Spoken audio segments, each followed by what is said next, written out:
자리에 오셔서 우리의 자로서 우리를 다스리시옵소서. 하나님의 통치가 이루어지게 하옵소서. 예수님 이름으로 기도하옵나이다. 아멘. 우리 옆에 분들에게 이렇게 응원합시다. 아까 찬양했던 것처럼 당신의 심령 가운데 성령이 임하셔서 하나님 나라 꿈꾸시기를 주의를 축원합니다. 이렇게 하나님 나라를 꿈꾸십시오. 하나님 나라를 꿈꾸십시오. 예, 우린 꿈이 있어야 되거든요. 근데 세상 꿈을 꾸면 망상이에요. 근데 하나님 나라를 꿈꾸면 진짜 꿈이에요. 이게 진짜 꿈이에요. 여러분 가정에서도 하나님의 꿈을 같이 꾸어야 가정이 행복해져요. 하나님 꿈을 같이 안 꾸면 각자 꿈을 꿔요. 이게. 그러면 갈등이 일어나요. 하나님 꿈으로 통일하세요. 우리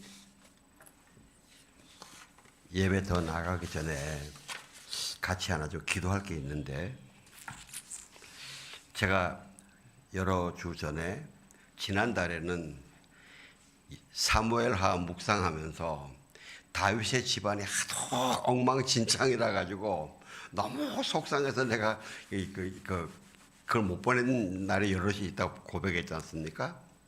지난 2주 동안에는 예레미야 애가를 하는데 너무 이스라엘이 포로로 간 거 보고 너무나 애통해서, 심지어 어느 정도인가 하면은 여성들이 먹을 게 없으니까 굶주려서 자기 애를 잡아먹어요. 그런 걸 보면서 막 애타는 그걸 들으니까 그냥 제가 아침에 성경을 읽으면서 숨이 막 막히는 거예요. 숨이 막혀. 그래서 이 글을 못 올리겠더라고요. 안 그래도 요새 살기 힘든데 이런 걸 올리면 이거 뭐하냐 이러는데, 근데 다행히 어제 토요일 날 예레미야 애가가 끝났어요. 이제 드디어 오늘 아침 본문부터 사도행전인데, 근데 제가 뭘 하나 회개한가 하면요, 저에게 연락이 왔는데 지금 북한이 너무 어렵대요. 너무나 많은 사람이 굶어 죽는데요. 진짜 이러다가는 북한에 자기 애들 잡아먹는 일이 나올 수 있어요. 미국의 CNN이라고 내가 기억하는데, 북한에 가까이 가지고 거기에 있는 사람들하고 몇 사람하고 인터뷰를 한 거예요. 그 사람들의 간절한 소망이 누가 우리나라 좀 쳐들어오라. 누가 좀 쳐들어와가지고 이게 좀 뒤집어 달라고. 제가 그 이야기를, 그걸 보는 순간에 정말 내가 아직 배에 기름이 져가지고, 우리는 배에 기름이 져가지고 우리가 지금 이게 어렵다고 징징거리고 있는데, 예레미야 애가도 슬프다 그러고 그랬는데, 하나님 죄송합니다. 정말 바로 저 북한 땅에 얼마나 그랬으면, 나라가 망하는 꼴이 얼마나 어려운 건데 그들은 오히려 망하게 해달라고. 우리가 이 시간 함께 예배에 들어가서 마음 모아서 우리가 북한 사람들을 긍휼히 여기지 못하고 연심으로 기도하지 못했던 것들을 우리가 회개하고, 하나님이 지금 우리에게 주신 축복인데도 우리 감사하지 못하고 거기에 만족 불평했던 걸 회개하고, 하나님 저 북한 땅을 아버지 속히 아버지 회복시켜 주시옵소서. 아버지 저들이 무슨 죄가 있습니까? 북한 땅에 태어났다는 것밖에 없지 않습니까? 하나님 저들에게 은혜를 주시고 아버지 속히 아버지 저 지옥에서 아버지 벗어날 수 있게 주님의 방법으로 역사하여 주시옵소서. 함께 동성으로 기도하겠습니다. 하나님 아버지, 우리가 이 시간 북한 땅을 위해서 기도합니다. 하나님 저들을 불쌍히 여겨주셔서 먼저 아버지 우리가 저들의 그 고통을 아버지 헤아리지 않고 아버지 가슴 아프게 옷을 찢으며 기도하지 않고, 하나님 아버지 우리 것만, 내가 힘든 것만 힘들다고 투정 부리고, 하나님 저 어리석고 치졸한 죄인으로 인정하며 고백합니다. 하나님 우리의 죄를 용서하여 주옵시고, 하나님 우리의 눈을 열고 마음을 열게 하면서 북한을 위해서 기도하기를 원하옵나이다. 하나님 저들을 아버지 얼마나 고통스럽습니까? 얼마나 고통스러우면 아버지 누가 우리나라 쳐들어와 가지고 아버지 이걸 좀 뒤집어 달라고 이렇게 합니까? 하나님 저들의 그 간절한 아버지 그 고통 정도를 아버지 굽어 살펴서 저들에게 은혜를 베풀어 주옵소서. 저들에게 은혜를 베풀어 주옵소서. 하나님 아버지 저 악한 것들 길을 줘서 아버지 저 선진국에서 아버지 남한에서 식량이 아버지 식량이나 이런 것들이 백성들에게는 전해줄 수 있는 그 길을 준비해 주시든지 하나님 아버지 저 우괴부가 악한 정권을 뒤집어 버리시든지 하나님 저들을 불쌍히 여겨 저들을 불쌍히 여겨 하나님 불쌍히 여겨 하나님 불쌍히 여겨 하나님 불쌍히 여겨 할렐루야 할렐루야. 하나님 먼저 우리가 회개합니다. 내 눈에 보이지 않고 나는 먹고 살만하다고 아버지요 내 이웃 내 동족을 아버지 생각하지 않고 나만 어리석게 내 것만 어렵다고 우리 것만 어렵다고 우리 기도만 했던 우리의 악함을 아버지 고백하오니 용서하여 주시옵소서. 용서하여 주시옵소서. 하나님 북한을 불쌍히 여겨 주시옵소서. 저 백성들을 불쌍히 여겨 주시옵소서. 아버지 곳곳에서 굶어 죽는 사람들 아버지 저들의 죄가 뭐가 있습니까? 저들의 죄가 뭐가 있습니까? 북한 땅에 태어났다는 그거 하나밖에 없지 않습니까? 하나님 저들을 불쌍히 여겨주시옵소서. 하나님 저 악한 정권들의 그것을 깨뜨려서 하나님 전 세계 정말 도덕적으로 하나님의 사랑으로 식량을 공급하는 것을 아버지 백성들이 먹고 사는 건 살 수 있도록 할 수 있는 길들이 열리게 하여 주시옵소서. 지금 아버지 많은 사람들이 도와주려고 하지만은 저 악한 정권들이 아버지 그거를 막고 있고 그것을 아버지 자기 이익으로만 취하기 때문에 모두가 못하고 있는 것입니다. 하나님 전 세계가 아무리 제재를 해도 실제로 그 나라에 있는 국민들을 먹여 살리는 거라면 누구든지 다 합니다. 하나님 이 길을 이 마음을 아시는 하나님 아버지 길을 열어주시옵소서. 저들을 살릴 길을 열어주시옵소서. 저들이 살아날 길을 열어주시옵소서. 오직 아버지 하나님의 전능하심과 긍휼하심이 아니면 안 됩니다. 하나님 역사하여 주시옵소서. 예수님 이름으로 기도하옵나이다. 아멘. 우리 요즘 매일 예배 후에 점심 식사하시고 우리 패밀리 캠프를 위해서 같이 기도하는 시간을 가지는데요. 우리가 보통 교회에서 이 행사를 하면 막 여러 사이트에서 기도 모임을 하잖아요. 왜냐면 기도가 쌓이지 않으면 안 되니까. 근데 저희는 이렇게 이 교회 특성상 각 순이 모인다든가 어디에 모인다든가 이렇게 기도회를 못 열잖아요, 그죠? 그 다음에 금요일날 몇 분 모여서 같이 기도하는 것밖에 없는데 주일날 그래서 제일 많이 모일 때니까 우리가 주일날 같이 모여서 패밀리 캠프에서 이야기도 하고 같이 기도도 하자고 하니까 여러분 길게 안 걸리죠. 한 30분 정도니까 이 시간을 꼭 같이 하시면서 같이 마음을 모으고 기도하는 시간을 같이 했으면 좋겠습니다. 오늘 하나님이 우리에게 주시는 말씀은 사도행전 2장 36절에서 41절까지 말씀입니다. 저와 여러분이 한 절씩 교독하겠습니다. 그러므로 이스라엘 모든 집은 확실하게 알아두십시오. 여러분들이 십자가에 못 박은 이 예수를 하나님께서 주와 그리스도가 되게 하셨습니다. 그러자 그들이 듣고 마음이 질려 베드로와 다른 사도들에게 형제들이여 우리가 무엇을 해야 합니까? 하고 베드로와 다른 사도들에게 물었습니다. 이때 베드로가 대답했습니다. 회개하십시오. 그리고 여러분의 죄를 용서받기 위해 예수 그리스도의 이름으로 여러분이 각각 세례를 받으십시오. 그러면 여러분이 성령의 선물을 받게 될 것입니다. 이 약속은 여러분과 여러분의 자녀와 먼데 있는 모든 사람, 곧 주 우리 하나님께 부르시는 모든 사람들에게 주신 것입니다. 베드로가 이 사악한 세대로부터 구원을 받으시오 라고 말하면서 다른 여러 가지 말로 확증하며 그들을 권면했습니다.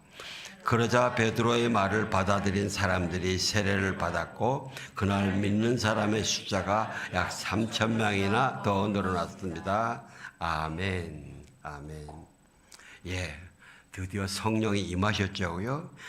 마침내 오르순절이 이르렀을 때 120여 명이 예수님의 명령을 따라서 오직 한 마음으로 예수님이 오시는 것만 기대하면서 예수님에게 포커스를 맞추면서 함께 한 마음으로 전심으로 기도했더니 그 기도의 분량이 차서 하나님의 때에 예수님이 성령을 부어주셨습니다. 불처럼 바람처럼.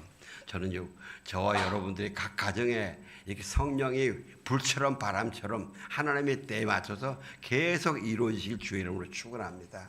예. 예, 지금 우리를 말로 하면 기도 응답이죠, 그죠?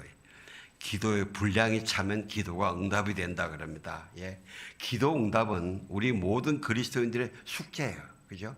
어떻게 하면은 어느 만큼 하면 기도 분량이 차서 하나님이 열어주셔서 길이 열릴까? 이게 궁금해요. 특별히 우리 성도님들 중에 사랑하는 가족과 친척과 친구들의 영혼 구원을 위해서 아주 애타게 오래 기도하는 분들 계세요. 오래 기도하는 분인데 참 애 같아요. 다른 기도 제목은 몰라도 영혼 구원은 하나님께서도 최우선 아니지, 그렇죠? 하나님 최우선이에요. 그 영혼의 구원을 위해서 하나님의 독생자 예수를 보내셔서 십자가를 지게 하시고 보혈을 흘리시고 죽으시게 하시고 부활하시게 하시고 그리고 지금 성령까지 우리에게 주셨단 말이에요. 성령께서. 여러분, 성령께서 우리에게 성령을 주신 것은요, 다시 우리 굉장히 중요하게 생각해야 됩니다. 여러분, 처음 하나님께서 노아 홍수를 일으키실 때 하나님이 사람들이 생각하는 것이 항상 악하고 항상 하나님을 거역하기 때문에 심판을 결정합니다. 그러시면서 사람 창조하신 것을 한탄하시고 나의 영이, 성령이죠, 나의 영이 영원히 사람과 함께 하지 않을 것이다, 이렇게 결심을 해요. 얼마나 무서워요, 그죠? 마치 우리 부모가 너는 죽어도 내 눈에 흙이 들어가도 나 용서 못해 하는 이런 말씀이에요. 그런데 하나님 역시 사랑의 아버지예요. 그 결심을 내려놓으시고 독생자를 십자가에서 주시기까지 우리를 사랑하시고 너희가 믿으면 거기 따라오면 너희 구원을 주겠다고 그러시는 거예요.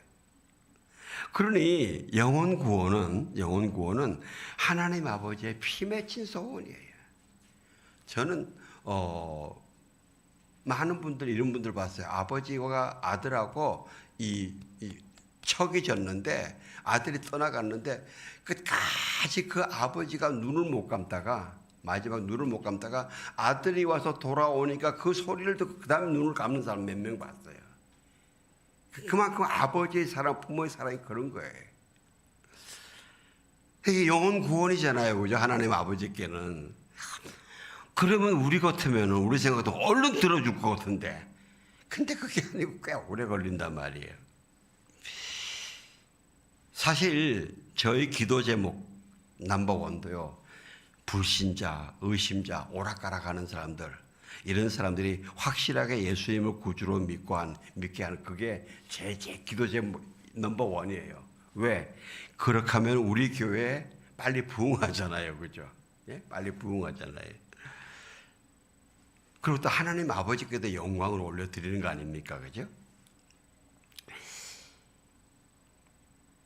물론 직접 기도하시는 가족분들보다는 많이 부족하지만 저도 참 그 부분에서 안타깝고 답답해요. 그러던 중에 최근에 읽은 글들 중에서 이런 답답함을 좀 이겨나갈 수 있고 할 수 있는 글을 한 두 개를 발견했는데 그걸 좀 나누려고 합니다.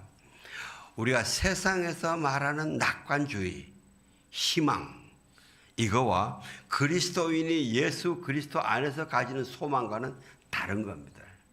여러분, 세상의 낙관과 세상은 희망을 가지라 그럽니다. 예, 희망 다 좋아해요. 낙관주의 다 좋아해요. 근데 세상의 낙관 희망과 예수 그리스도 안에 희망과 소망을 가지는 건 달라요, 이게요. 스톡데일 패러독스라는 데, 스톡데일 역설이죠. 스톡데일은 미군 조종사인데, 전투기 조종사인데 베트남 전쟁에 참전해서 전투기가 피격을 당해가지고 포로로 하노이 수용소에서 8년간을 감옥 생활했어요. 그 8년 동안 온갖 고문을 받고 고욕하라고 모든 걸 수치를 다 당하면서 끝까지 살아남았어요. 살아남아서 나왔을 때 기자들이 질문했어요. 거기서 많은 사람들이 살아오지 못하고 죽은 사람이 더 많은데 당신은 살아왔네요. 아주 축하합니다. 근데 그 죽은 사람들은 왜 이렇게 죽었어요? 그때 그분의 답이 이랬어요. 네, 그들은 낙관주의자들이었습니다. 낙관주의자. 그게 너무 궁금하잖아요. 그게 무슨 말씀입니까? 이렇게. 그들이 세상의 가르침을 따라서 긍정적으로 낙관하면서 희망을 가지려고 막 애를 썼는데 그들이 실제 이러더래요. 아, 이번 성탄절 깨진 하나님의 역사에서 이번 성탄절에는 풀려나겠지. 근데 성탄절이 안 되더란 말이죠. 좀 낙심했다가 또 다시 이번에 부활절까지는 되겠지. 부활절은 되겠지. 그래도 안 되고.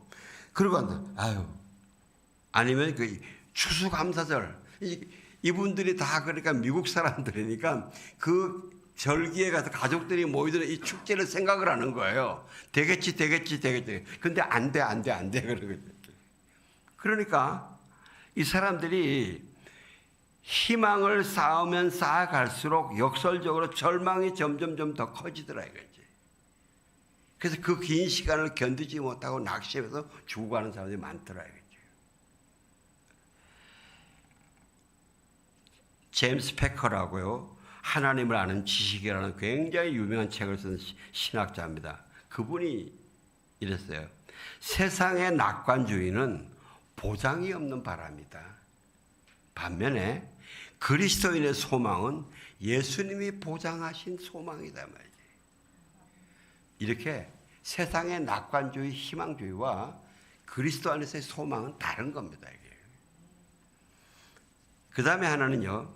기도와 기도의 응답의 의미를 병아리가 알을 깨고 나오는 부화하는 그 모습으로 비유해서 이야기를 하셨는데요.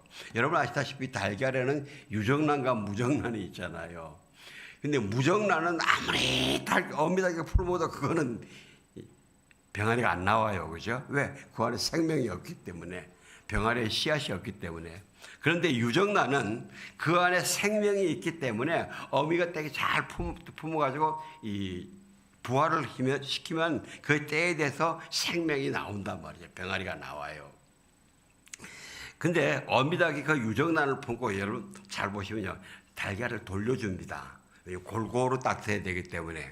그럼 그 한참 시간이 지나면 병아리가 점점 부화가 숙성이 돼가지고 병아리가 나오거든요.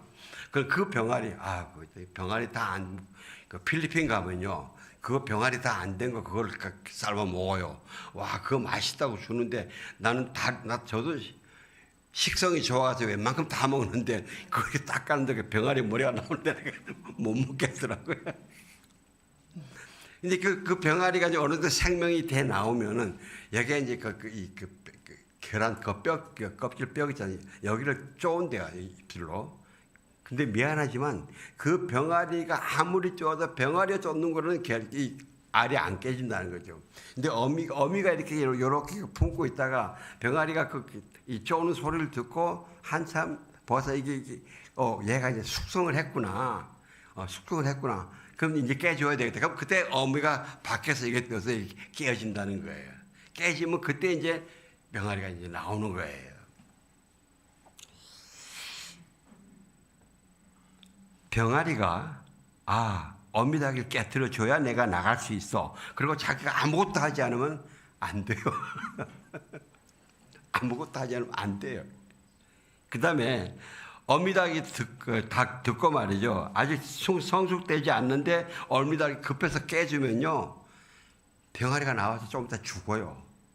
약해서 생명을 얻지를 못해요. 딱 병아리 쪼는 소리가 분량이 찰 때 어미닭이 턱 두드려져가지고 알을 깨고 나오게 하는 거예요. 그때 나오는 병아리가 가장 생명력이 건강한 병아리인 거예요. 여러분 우리가 이 사례에서 배우는 몇 가지 영적인 진리를 간단하게 나누기를 원하는데 첫 번째는 여러분과 저는 유정란이라는 겁니다.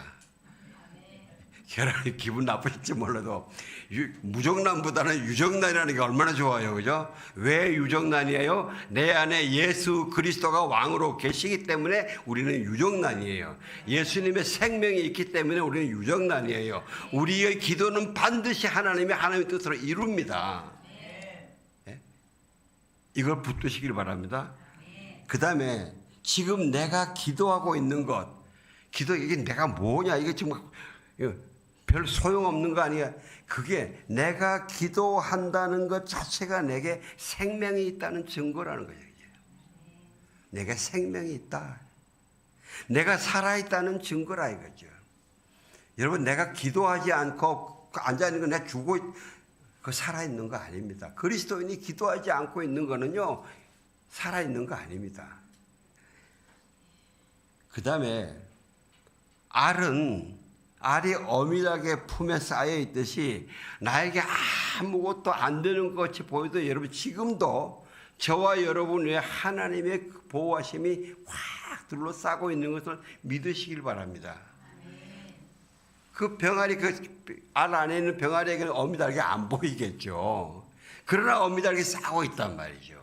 마치 창세기 1장 2절에서 주의 성령이 온 바다 위를 운행하듯이 성령이 가득 싸고 있단 말이에요.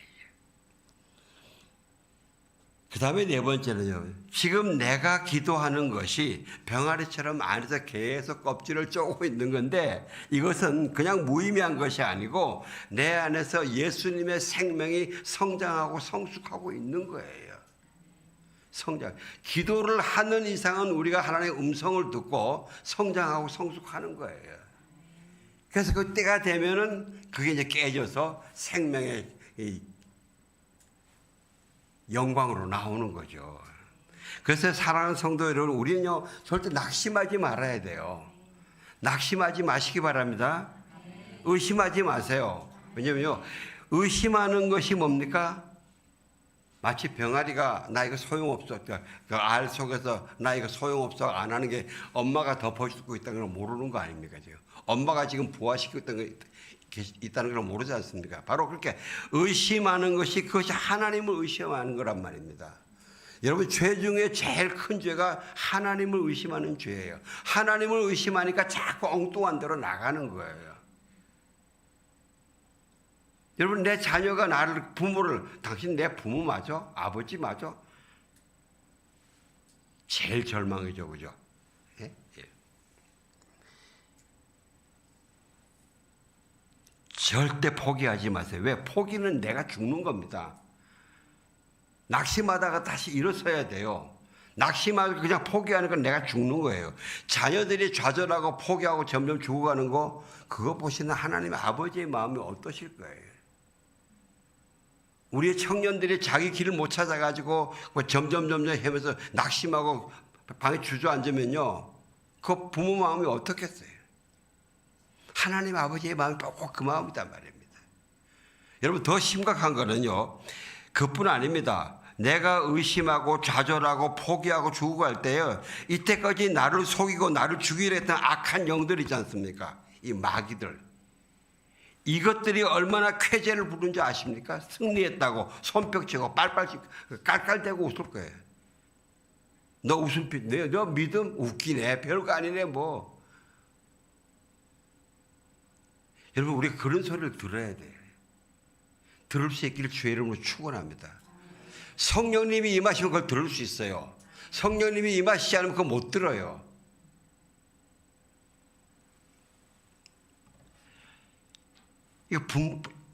이거 화 안 나세요? 억울하지 않으세요, 이게? 표정들이 별로 안 억울하신 것 같아요. 아니면은 안 속고 있다는 거든가. 예? 우리가, 여러분, 저도 예수님께 져야지 귀신에게 지면 안 되잖아요. 예? 저도 죽어도 예수님 쪽으로 넘어져 죽어야지 귀신 쪽으로 넘어져 죽으면 안 되잖아요. 안 그래요? 여러분, 하나님 아버지와 예수님이 우리의 이런 약함을 아시고 우리에게 대책을 세워주신 게 또 다른 보혜사 성령을 주신 거예요. 성령을 주신 거예요. 성령님은 고린도전서 2장 1절에 보면 10절에 보면요. 성령은 모든 것 곧 하나님의 깊은 것까지도 통달하신다. 성령님은 우리는 하나님 다 모르지만은 성령님은 하나님의 모든 걸 다 아신다는 거죠. 그리고 2절에는 사람의 일을 사람의 속에 있는 영 외에 누가 알리요? 내 속에 있는 내 영 외에는 나를 누가 알겠냐. 그런데 내가 예수 그리스도를 영접하고 성령이 지금 내 안에 계시잖아요. 내 영 안에 성령이 계시단 말이죠. 그러니까 하나님도 완전히 하시고 나를 완전히 하시는 성령님이 내 속에 있으니까 신나는 거 아니에요? 예, 완전한 카운셀러, 또 다른 보혜사예요. 그래서요, 로마서 8장에서 이와 같이 성령도 우리의 연약함을 도우시나니 우리가 마땅히 기도할 바를 알지 못하나 오직 성령이 말할 수 없는 탄식으로 우리를 위하여 친히 간구하시니라. 마음을 살피시니 하나님이 성령의 생각을 아시나니 이는 성령이 하나님의 뜻대로 성도를 위하여 간구하심이라. 그렇기 때문에 결국은 모든 것을 합력하여 선으로 이룬다는 거예요. 여러분, 기도를 잘하면 빨리 응답받는 사람도 있겠죠. 근데 기도를 잘못해서 시간 오래 걸리는 사람도 있지 않습니까? 오래 걸리면은요, 아, 내가 뭐 잘못하나 보다 이래가지고 다른 거 고민하지 말고 기도 포기하지 말고 계속 기도하세요. 우리 계속 기도하면요, 횡설수설하다가 또 기도로 맞춰 들어갑니다. 안 그래요? 우리는 아마 우리 기도를 가만히 보면은 한 100가지를 기도하면 한 98가지는 횡설수설하다가 하나는 교회 하나님의 뜻에 맞게 하고 이게 점점 횡설수설이 줄어들면서 하나님 뜻에 맞춰갈 때 그게 기도의 분량이 차는 거잖아요. 횡설수설도 괜찮아요. 그냥 기도하시기 바랍니다.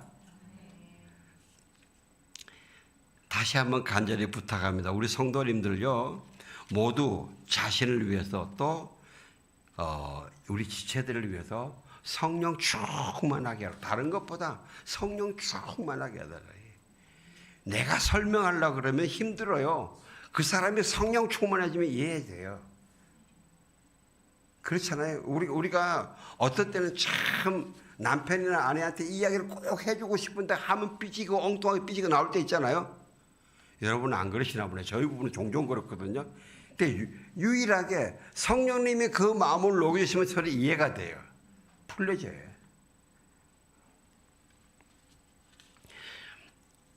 성령 충만합시다. 예. 오늘 본문은요, 성령이 강림하시고 모든 사람에게 성령의 세례가 임해서 이 표적으로 방언을 하면서 각자 자기 전 세계 언어로 하나님의 일들을 말합니다. 그러니까 사람들이 놀래가지고 와, 저 사람들 새술이 취했다 그래요.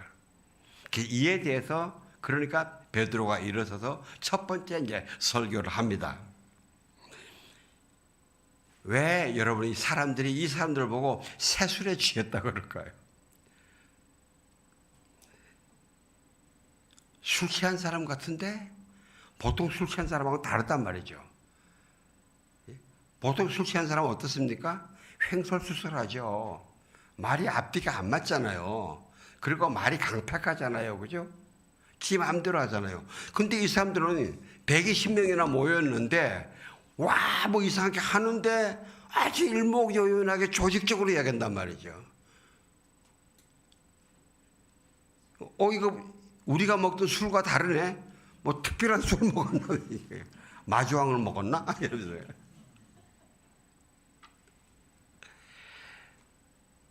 여러분, 술에 에베소에 보면요, 술 취하여지지 말라. 이는 방탕한 것이니 오직 성령으로 충만함을 받으라. 그러는데 에베소서는 교회 생활하는, 세상 생활하는 이 그리스도인의 교과서입니다. 그런데 술에 취해지지 마라. 마지막에 세상에 살면서 술에 취해지지 마라. 성령으로 충만해져라. 술에 여러분 이거 아시죠? 저 사람이 말이요 행설수로 오락가락하면 술에 취해졌구나. 아주 지혜 있게 잘 말하다. 우리 말 잘하고 싶잖아요, 그죠? 예? 말 잘하고 참 경우에 합당한 말을 하는구나. 성령으로 충만하구나. 이렇게 구분하시면 돼요. 예? 우리가 어떻게 구분하냐? 아니야, 간단해요. 술 취한 사람하고 정반대예요, 완전히. 한 예로, 가까운 예로 말입니다. 지금 광화문에 정화훈 목사님께서 저 사람들을 데리고 몇 년째 예배하지 않습니까? 뭐 저분에 대해서 다른 이야기는 있는데 거기 있던 모였던 사람들이 순 행패를 부리고 혼란하고 엉망이더라. 그런 이야기는 있습니까? 없잖아요. 얼마 전에 민노총이 한번 1박 2일 집회하는데 뭐 술을 마시고 노상방뇨하고 뭐 온 동네 변을 싸고 난리 구슬쳐대요. 대표적인 차이예요.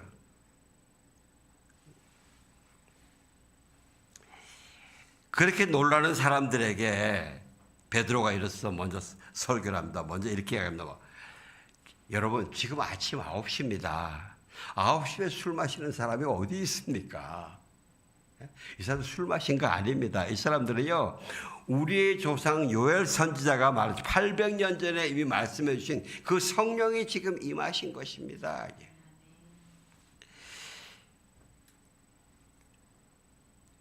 그러신 거예요. 여러분도 알다시피 술에 취한 사람이 이렇게 이 많은 사람들이 술 취한 사람이 한두 명만 있어도 아주 골치 아픈데 이렇게 120명이나 되는 사람들이 동시에 이렇게 술 취한 것처럼 이야기를 하는데 이렇게 질서정연하게 하나님의 나라의 일을, 그것도 신학 공부도 안 한 사람들이, 여러분들처럼 뭐 대제사장이나 종교인도 아닌 사람들이 이렇게 일목요연하게 할 수 있습니까? 이게. 바로 이들은 하나님의 영, 성령으로 충만해진 것입니다. 그렇게 이야기를 하시고 난 다음에 이런데, 이스라엘 사람들이요, 이 말을 들어보십시오. 여러분이 아는 바와 같이 나사렛 예수는 하나님께서 그를 통해 여러분 가운데서 베푸신 능력들과 기사들과 표적들로 여러분에게 증거하신 분입니다. 여러분 이 예루살렘 아시지 않습니까?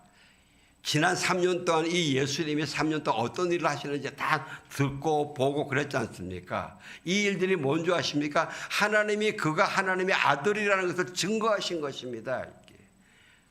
예수님이 그랬어요. 내가 하나님의 아들이다 그러니까 사람들이 참남하다, 신성모독이다 그랬더니 예수님이 만일 내가 내 아버지의 일을 행하지 아니하거든 믿지 말려니와 내가 행하거든 나를 믿지 아니할지라도 그 일은 믿으라. 그러면 너희가 아버지께서 내 안에 계시고 내가 아버지 안에 있음을 깨달아 알리라. 예수님이 하신 일이 하나님의 아버지의 일이라는 것입니다.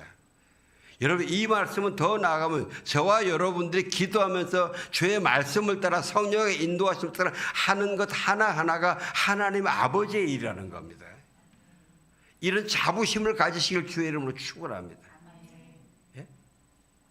내가 하는 일이, 내가 그리스도인이라는 일이 하는 것이 가장 이 특권이 내가 하는 일이 하나님 아버지의 일이 될 수 있다는 것입니다. 그리고 23절에 이 예수는 하나님께서 정하신 뜻과 미리 아심을 따라 내주셨고 여러분은 법 없는 사람들의 손을 빌어 그분을 십자가에 못 박아 죽였습니다. 저와 여러분이 그 예수님을 십자가에 못 박아 죽였습니다. 그 감람산에서 그 산에서 예수님을 십자가 못 박은 저와 여러분입니다. 여러분 여기서 나를 빼면 안 됩니다. 나는 아니야가 안 돼요. 나를 빼면 안 됩니다. 우리 같이 예수님을 십자가에 못 박은 겁니다. 그런데 그것이 하나님의 오묘한 이 뜻 안에 있다는 것입니다. 뜻 안에. 그리고 그러나 하나님께서는 죽음의 고통에서 풀어 그분을 살리셨습니다. 왜냐하면 그분은 죽음에 사로잡혀 있을 수 없었기 때문입니다. 그래서 그 예수님은 하나님의 아들이기 때문에 죽음에 사로잡혀 있을 수가 없다 이거죠. 우리의 죄값을 치르기 위해서 일단 죽기는 죽으셨지만 거기에 묶여 있을 수는 없다는 거죠. 그러면서 우리 조상 다윗도 이미 그것을 다 여러분에게 시편 16편에 이야기하셨습니다. 그러면서 이 예수를 하나님께서 살리셨습니다. 이 일에 대해 우리가 모두 증인입니다. 우리도 증인입니다. 우리도 봤습니다. 3년 동안 같이 따라다니다가 십자가에 죽으시는 것 봤고 부활하신 것 봤습니다 말이죠. 그리고 하나님께서는 이 예수를 높이 올리셔서 그분의 오른편에 앉히셨습니다. 높임 받으신 예수께서는 아버지께서 약속하신 성령을 받아 우리에게 부어주셨는데 지금 여러분이 보고 듣는 것이 바로 이것입니다. 그 예수는 우리가 보는 앞에 승천하시고 약속하신 대로 성령을 부어주셨고 지금 여러분이 보는 것이 이것이 그 성령입니다. 사랑하는 성도 여러분, 우리가 여기서 베드로의 여기까지 설교해서 우리가 반드시 배우고 확실히 가슴에 새겨들 게 있는데 뭐냐면요, 예수님에 대한 확고한 증언입니다. 확고한 증언입니다. 성경의 정확한 성경적인 근거 지식을 가지고 해야 됩니다. 예수님이 이 십자가 사역과 탄생을 이건요 그냥 상상과 설화가 아닙니다. 왜냐하면 그 이야기들이 워낙 이해할 수 없는 기적들이 많으니까 다른 사람들이 이게 진짜인가 그래요. 여러분 우리가 예수님의 이 오병이어나 이 기적들이 믿어지는 게 은혜입니다.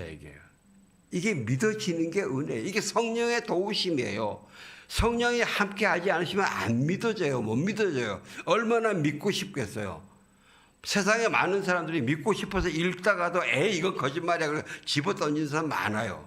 근데 그런 사람들이 언젠가 성령이 임해서 은혜가 임하면 그때 이게 없어요. 눈물을 줄줄 흘리면서 성경을 읽고 믿는 거예요. 우리가 베드로처럼 이 예수님의 사건들을 아주 성경의 기준에서 조직적으로 간결하지만 확신 있는 표현으로 설명할 수 있어야 됩니다. 누가 만약에 나에게 예수님 누구세요? 어떤 분이세요? 어떤 일 하신 분이세요? 그러면 이렇게 쫙 나올 수 있어야 된다는 겁니다. 이거 가슴에 새겨야 됩니다. 이게 신앙입니다. 이게 올바른 신앙입니다. 이게 올바로 잡혀 있어야 이단에게 속지 않습니다. 마지막에 마귀의 공격에도 우리가 넘어가지 않습니다. 우리 가끔씩 이런 프로그램 보죠. 텔레비에서 부부들 나와가지고 그 남편이나 아내한테 상대편 배우자를 한번 좀 소개하라 그러면요. 어떤 사람은 일목요연하게 잘 설명하는 사람이 있는가 하면은 어떤 사람은 버벅거리고 전혀 말 못하는 사람, 뭐 그런 사람들이 있잖아요. 그랬을 때에 그 이야기를 듣는 배우자는 마음이 어떻겠어요? 아니, 이 사람이 도대체 나랑 몇 년 살았는데 나를 이렇게 몰라? 마찬가지입니다. 내가 예수님에 대해서 잘못 표현하면 예수님 마음이 어떠실까? 내가 너를 위해서 육신을 입고 십자가에서 고통을 받고 많은 기적도 행해 줬는데 했는데 너는 그래서 지금도 내가 임마누엘 하나님으로 내가 너와 함께 있는데 너 지금까지 그렇게 나에 이렇게 버벅거리고 그러냐? 예수님 섭섭하지 않을까요? 예, 예수님 섭섭해요. 오늘 베드로의 설교 마무리입니다. 36절과 37절 같이 봉독합시다. 시작. 그러므로 이스라엘 모든 집은 확실하게 알아두십시오. 여러분들이 십자가에 못 박은 예수를 하나님께서 도와 그리스도가 되게 하셨습니다. 그러자 그들이 듣고 마음이 찔려 베드로와 다른 사도들에게 형제들이여 우리가 무엇을 해야 합니까? 하고 베드로와 다른 사도들에게 물었습니다. 예, 베드로는 도전을 했고 이스라엘 사람들은 그거를 받아들였어요. 마음이 찔렸어요. 회개의 길로 가는 거예요. 생명의 길로 가는 거예요. 부활의 길로 가는 거예요. 베드로가 이렇게 도전합니다. 이스라엘 모든 집아 확실하게 알아둬라. 너희는 이스라엘이지 않냐?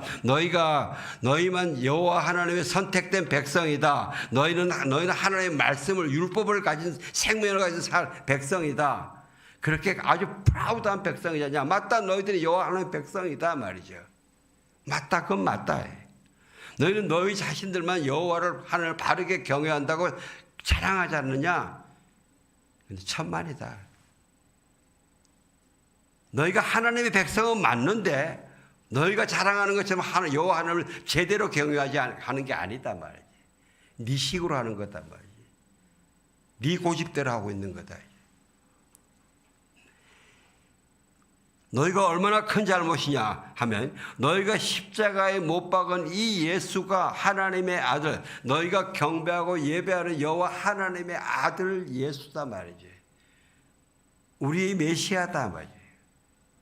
너희가 그렇게 간절히 기다렸던 선포, 우리에게만 메시아가 온다고 막 자랑했던 그 메시아다 말이지. 그런데 너희가 그 하나님의 아들 메시아를 죽였다 말이지. 너희가 그 하나님의 아들 메시아를 죽였다. 이거 엄청난 충격입니다. 이거 엄청난 충격입니다. 여러분, 아직까지도 유대인들은요, 이걸 인정을 하지 않습니다. 여러분, 그 패션 오브 더 크라이스트, 그 영화를 멜 깁슨도 캐톨릭 신자인데 성경을 읽으면서 보니까 사도신경에 본디오 빌라도에게 고난을 받았다 그랬잖아요. 그런데 가만히 보니까 이게 본디오 빌라도는 오히려 예수님을 살리라고 애를 썼는데 더 죽이라고 한 거는 유대인들이더란 말이죠. 그래서 이거를 영화에 표현하고 넣고 싶은 거죠. 근데 하여튼 그때 멜 깁슨이 그냥 전 유대인들에게 완전히 공격의 목표가 돼가지고요. 엄청나게 죽음의 위기를 몇 번 지났다 그럽니다. 이게 그만큼 몇천 년 동안 아직 풀지 않는 그런 엄청난 공격입니다. 공격의 이 충격입니다. 근데 이 사람들이 그들 마음이 찔렸어요. 사도들에게 형제 우리가 어떻게 할까? 형제 우리가 어떻게 할까? 사랑하는 성도 여러분, 혹시 여러분 가운데 나는 지금 이미 예수 그리스도를 믿는다 해서 베드로의 이 도전이 2000년 전 것이요 나와는 상관이 없는 것이라고 오해하지 마시기 바랍니다. 그런 분이 없으실 줄로 믿지만은 그래도 혹시 한 분이라도 이거는 나와 상관없는 도전이야 이런 생각 절대 하지 마시기 바랍니다. 예수님이 그러셨죠? 베드로에게 이미 목욕한 자는 발밖에 씻을 필요가 없다. 그렇다고 해서 발 씻는 건 별거 아닌 거구나. 전체 목욕하는 것보다 보면 발 씻는 거 아주 간단한 거지. 이렇게 생각했어요. 발 씻는 거 가벼운 거니까 무시해도 되고 좀 안 해도 되는 거. 뭐 하면 좋겠지만 굳이 뭐 안 해도 되는 거. 이거 아닙니다. 우리는 기억하셔야 됩니다. 아까 우리 그 집사님의 기도에 하나님 내가 죄를 고백하지 않으니까 하나님의 음성이 안 들렸다. 예, 너무 정확한 표현이에요. 우리가 점점 하나님의 음성 못 듣는 이유가 왠지 아세요? 나도 모르게 내가 죄를 쌓고 있기 때문에 못 들어요. 내 잘못이 보이지 않는다니까요. 눈이 감겨있고 귀가 열려있고 귀가 닫히고요. 그 자기만 옳다 그래요. 이 옹고집이야 저게. 그 옹고집인 사람한테 네가 틀렸다고 말해봐야 안 돼. 이게 성령님이 깨트려 주셔야 돼. 그래서 성령님 제발 역사 좀 하세요. 이게. 내가 하면 싸움이 되니까.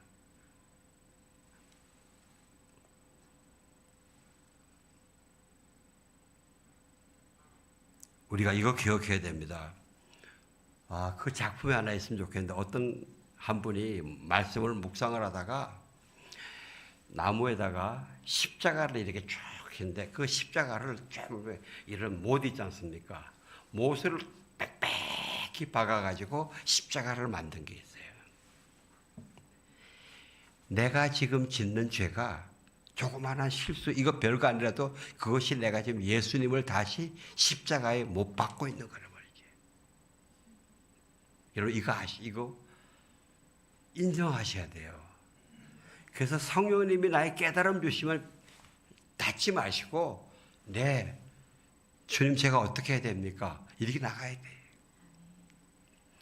38절 같이 봉독합시다. 시작. 이때 베드로가 대답했습니다. 회개하십시오. 그리고 여러분의 죄를 용서받기 위해 예수 그리스도의 세례를 받으십시오. 그러면 여러분이 성령의 선물을 받게 될 것입니다. 예. 여러분, 회개는 성령을 선물로 받는 유일한 길입니다. 가장 첩경입니다.